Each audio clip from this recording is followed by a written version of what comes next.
বলবো এখন স্যার, আমার বাপদার 35। আপনার নাম বলেন। শ্রীমনমোহন রায়।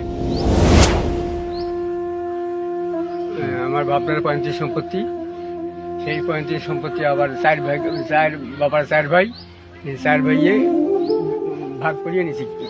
নেওয়ার পর আমার 2 কাকা জমি বিক্রি করে, তাদের জমি আমরা নিই। আমরা 2 ভাইয়ের জমি কিনে নিই। জমি কিনে নেওয়ার পর ওই জমিটা আমাদের 6 শতাংশ জমি, হাজিপুরের বাড়ির পিছনে 6 শতাংশ জমি আমরা বিক্রি করছি। এখন তারা বলতেছে এই 6 শতাংশ জমি অবৈধ কাজে আমরা টাকা ফেরত নেব। আমরা টাকা ফেরত দিতে রাজি হচ্ছি, কিন্তু পক্ষান্তর কাজে হবে না এটা। তারপরে কি 20 লক্ষ টাকা দিল, 40 লক্ষ চায়, 30 লক্ষ চায়, সব টাকা চাচ্ছে। কিন্তু আমরা বলছি না, তোমরা জমি যদি অবৈধ হয় দেন। আপনার এই জমিতে 62 রেকর্ড কাদের নামে আছে? 62 রেকর্ডের সামনে জমি গেছেন, 62 রেকর্ডের পর 62 কিছু পরে কিনছেন? পরে এসে রেকর্ড করে নিয়েছেন? হ্যাঁ। কত রেকর্ড করছেন?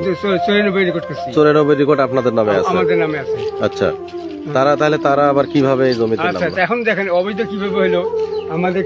আমার যেহেতু অবৈধ জমি, এখন আমরা কিন্তু খাইজোর আর বক্কর বলতেছে আমরা সমান ভাগ করে নেবো।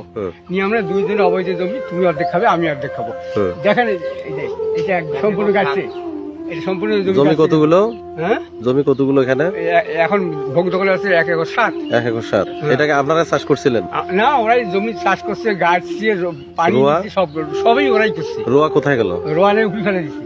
ওরাই ফেলে দিছে? ওরাই ফেলে দিচ্ছে। আচ্ছা, 4 জনে। রোয়া উকরি ফেলে দিল কেন তা জানি না। এখন দেখছি যে এটা অবৈধ।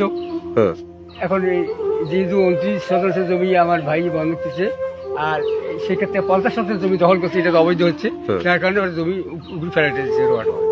ওরাই উকরি ফেলে হ্যাঁ, দিয়েছে? ওরাই উকরি ফেলে দিচ্ছে। এখন নামতে দিচ্ছে না?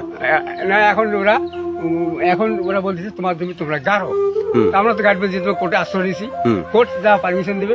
টাইমস অফ সনাতন।